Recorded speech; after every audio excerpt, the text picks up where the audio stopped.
Grigor in the house, yo. Hai, seperti cuplikan di awal, di video kali ini saya akan menceritakan alur cerita film Polaroid yang baru saja rilis tahun 2019 kemarin, yang disutradarai oleh kakak kandung saya, Lars Klevberg. Nah, kalau kalian nggak kenal sama dia, kalian pernah nonton film Chucky nggak? Beliaulah sutradaranya.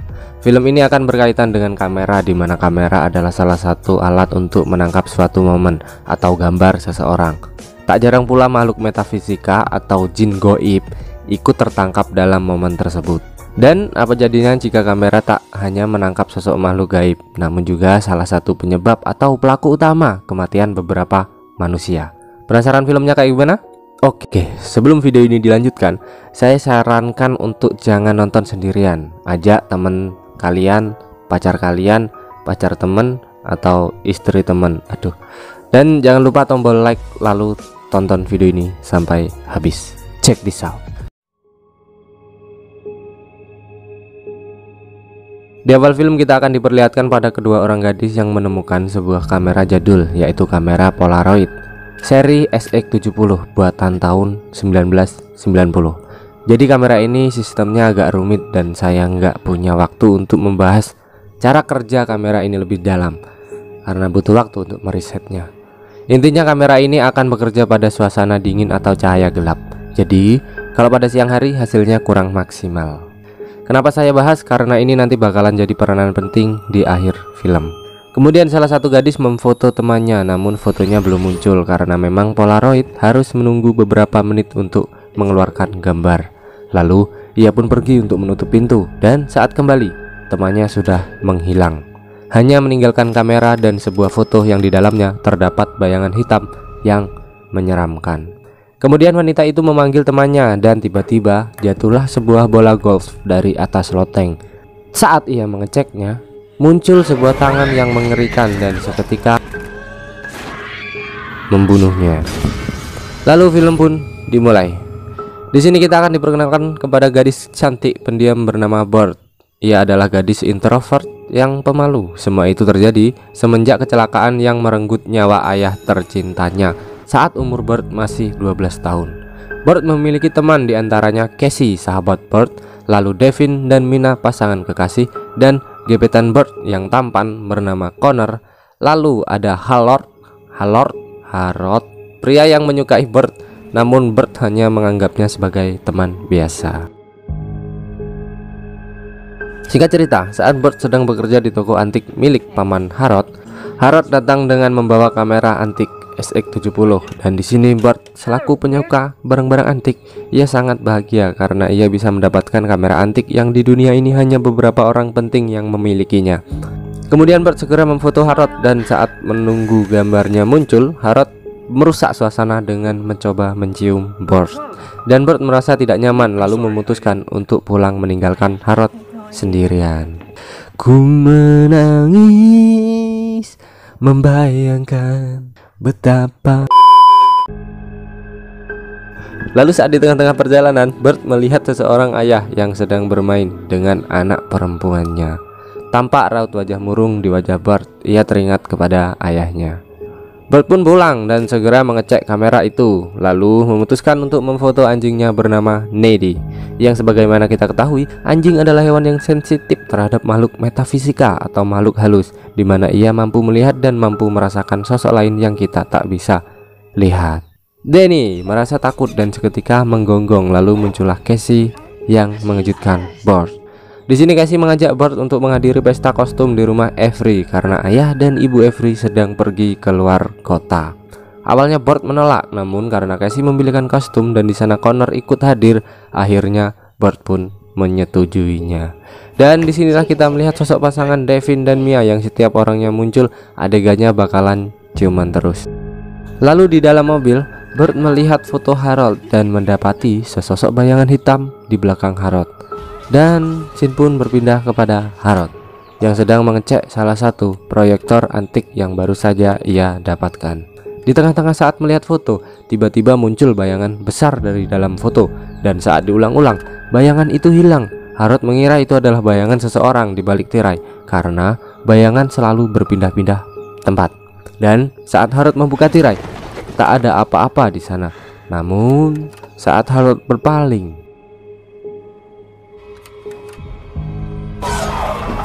Harold pun tewas di tempat.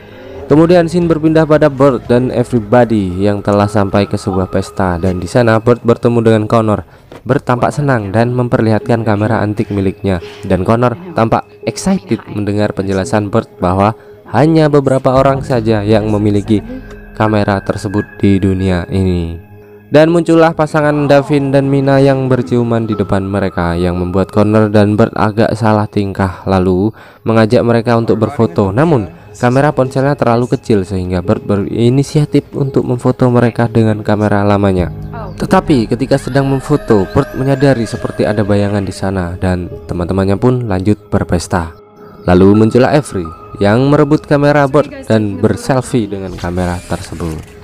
Namun saat gambar belum muncul, masih loading, tibalah polisi yang mencari Burt dan mengajak Burt ke kantor polisi menemui Sheriff Pembroke dan mengabarkan bahwa Harold telah tewas dibunuh. Burt pun terkejut, air mata keluar dari matanya. Ia tampak sedih mendapati Harold telah tewas, dan Sheriff Pembroke yang telah mendengar pernyataan Burt lalu mencoba menenangkan Burt dan menyuruhnya pulang. Sesampainya di rumah, Burt melihat foto-foto mereka dan mendapati bahwa bayangan di dalam foto Harold telah berpindah ke foto Avery. Namun Burt yang kelelahan memutuskan untuk segera tidur. Dan scene berpindah kepada Avery yang sedang memberes di rumah. Ia merasa ada yang mengikutinya, dan tiba-tiba dia dikejutkan oleh manekin tengkorak properti pesta. Dan di sini kita lihat manekinnya ada dua ya. Lalu Avery segera masuk ke basement untuk mengambil sesuatu. Namun ia seperti mendengar langkah kaki di atasnya, dan saat Avery mengeceknya, manekinnya bertambah menjadi 3 dan berusaha menyerang Avery. Avery yang panik berlari hingga menabrak sebuah lampu hingga pingsan. Dan saat tersadar,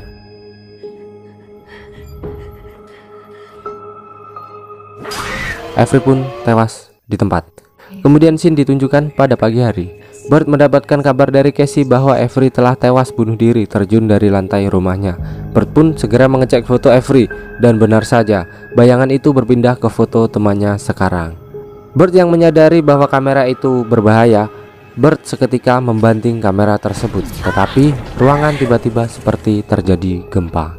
Dan tibalah Burt di kampusnya, lalu ia mengabari teman-temannya di sana bahwa kematian kedua temannya secara beruntun disebabkan karena sebuah foto, dan menunjukkan sebuah bayangan di foto mereka. Namun Devin tak percaya dan malah membakar foto tersebut. Dan benar saja, hal buruk pun terjadi. Tangan Mina ikut terbakar bersama terbakarnya foto tersebut.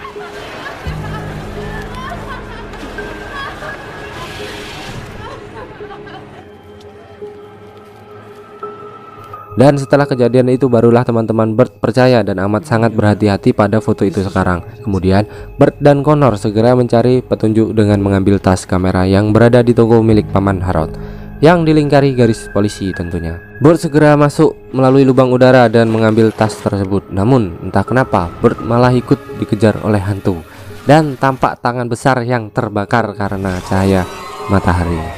Burt segera keluar, namun sel milik Burt tersangkut dan Connor segera datang menyelamatkan Burt. Kemudian Burt pun bertanya mengapa ia ikut dikejar hantu padahal ia tak berada di dalam foto. Dan ternyata refleksi kaca pada jendela menunjukkan wajah Burt secara jelas. Berarti Burt secara tidak langsung ikut berada di dalam foto tersebut dan akan menjadi korban selanjutnya. Lalu scene berganti pada Devin dan Mina di rumah sakit. Devin pergi keluar untuk memanggil suster. Namun entah kenapa tak ada seorang pun di rumah sakit. Dan Mina yang di kamar sendirian, ia mendapatkan telepon dari Burt untuk jangan sendirian karena hantu itu telah gagal menyerangku dan mungkin akan berpindah menyerangmu. Dan saat Mina berlari keluar, Mina pun tewas di tempat. Lalu Devin yang tak menemukan siapa-siapa, ia memutuskan untuk kembali ke kamar Mina dan menemukan Mina dalam keadaan tergantung tak bernyawa. Singkat cerita, mereka berkumpul di rumah sakit atas kematian Mina, dan Devin yang sangat terpukul, ia menyalahkan Burt atas kematian semua teman-temannya. Dan Burt pun sambil menangis meminta maaf atas semuanya dan menyebabkan teman-temannya dalam bahaya, lalu pergi di pojok ruangan. Namun di sini Connor mencoba menenangkan Bert dan membuat keadaan Bert sedikit membaik. Dan muncullah ide untuk mencari informasi tentang kamera tersebut.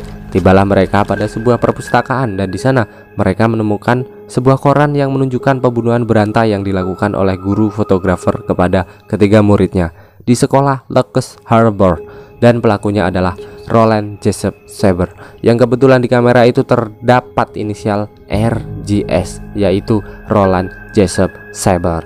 Dan disinilah mereka berusaha menyelidiki keberadaan istri Saber dan berunding di sebuah kafe. Namun Devin masih marah atas tewasnya Mina dan ingin memfoto mereka agar mereka yang mati duluan. Tetapi Connor tak sengaja memfoto Devin dan bayangan pun segera berpindah ke foto Devin. Lalu pertengkaran pun terjadi hingga Devin menampar polisi yang mencoba menenangkan mereka, dan Devin pun akhirnya ditangkap. Sini Bert mencoba mengeluarkan Devin dengan mengatakan Devin dalam bahaya, namun Sheriff Pembroke tak mempercayainya dan malah menyuruh mereka pulang. Disinilah Devin mengatakan bahwa ia meminta maaf atas perkataannya dan inilah saatnya mereka mencari cara untuk lolos dari teror sang hantu, dan Devin rela berkorban demi mereka. Seketika Bert dan Connor menuju ke rumah Lisa Saber, istri Roland Jessup Saber. Di sana ia menanyakan kamera tersebut dan disinilah terkuak sebuah cerita miris pada kamera tersebut. RJS bukanlah singkatan dari Roland Jessup Saber, melainkan singkatan anak gadisnya bernama Rebecca James. Rebecca adalah gadis cantik, pemalu dan introvert. Salah satu hal yang membuatnya berani keluar rumah adalah kamera tersebut. Tetapi kalau sekarang orang-orang bawa kamera kelihatan keren, beda lagi zaman dulu di mana kamera masih menjadi hal aneh dan tabu bagi kaum muda. Orang-orang di kampus malah membuli Rebecca akan hal itu dan mengajak Rebecca ke sebuah pesta. Di sana Rebecca dibugili dan difoto. Lalu foto itu disebarkan di kampus Rebecca dan membuat Rebecca tak sanggup menahan malunya, hingga akhirnya Rebecca bunuh diri. Roland selaku ayah yang amat menyayangi anaknya kemudian memutuskan untuk balas dendam. Ia menculik dan membunuh semua teman-teman yang membuli Rebecca dan memfoto mayat mereka semuanya. Tetapi polisi datang dan menembak Roland hingga tewas sambil memegang kamera Polaroid tersebut. Dan masih ada satu siswa pembuli Rebecca yang masih hidup, yaitu Sheriff Pembroke.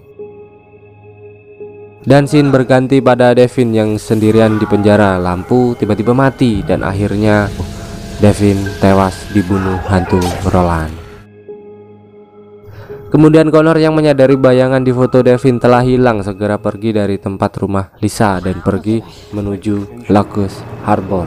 Di sana mereka bertiga yaitu Connor, Bert dan Casey janjian untuk bertemu. Namun saat Casey sedang dalam perjalanan dan mencari keberadaan Bert, ia ditangkap sesuatu dan tiba-tiba tampak bayangan hitam muncul di belakang Bert dan Connor. Ternyata itu adalah Sheriff Pembroke yang sedari awal mengikuti mereka dan akan membawa mereka pergi dari sekolahan tersebut. Namun di tengah-tengah perjalanan Bert berusaha memfoto Sheriff dan berharap semuanya berakhir dengan tewasnya Sheriff, karena beliaulah yang membuat Roland marah berdasarkan cerita Lisa Saber.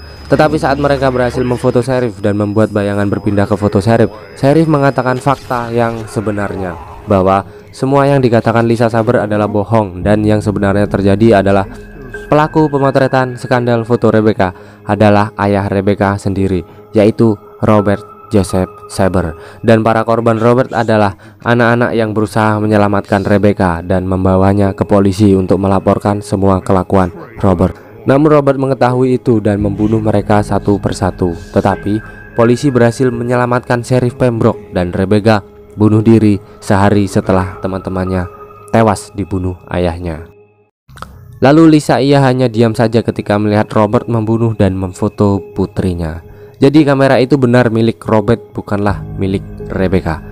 Kemudian setelah bercerita muncullah sosok hantu Robert yang amat sangat menyeramkan dan merobek foto Sheriff sehingga membuat Sheriff terbelah menjadi dua dan tewas di tempat. Lalu hantu Robert mengejar Bert dan Casey dan sampailah mereka pada kamar mandi, dan Bert segera menghidupkan air panas yang membuat hantu Robert tak mampu menyentuh mereka. Inilah fungsi saya jelasin di awal tadi. Lalu Bert pun segera mencari Connor dan entah bagaimana Connor masih selamat. Lalu mereka memutuskan untuk membawa hantu tersebut ke ruangan cetak foto. di mana hantu Robert akan muncul secara jelas, tetapi Connor malah diseret ke dalam ruangan oleh hantu Robert. Dan seketika Bert memutuskan untuk berselfie dan benar saja Connor selamat, namun Bert gantian diuber-uber oleh hantu Robert. Dan masuklah Bert ke ruangan cetak foto di mana hantu Robert nampak secara jelas.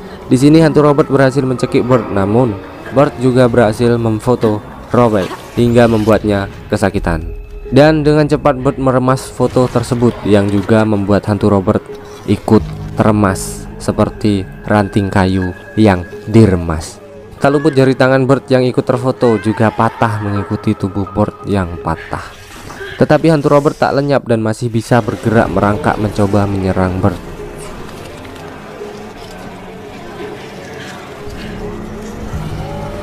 Dan Bert dengan cepat membakar foto Robert lalu membuatnya hangus tak tersisa.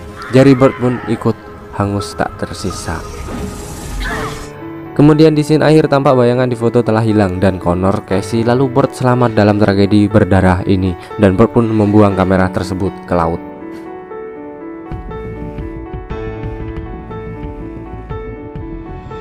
Lalu film pun tamat.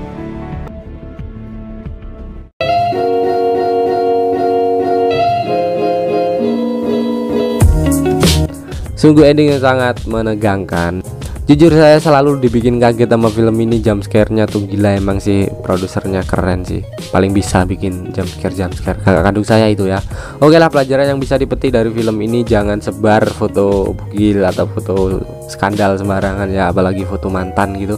Nanti mantan malu gitu, bunuh diri kan gawat. Dihantui mantan mah nggak lucu coy, sumpah. Masih hidup aja bikin nggak tenang, apalagi udah mati gitu loh, nggak kebayang dah.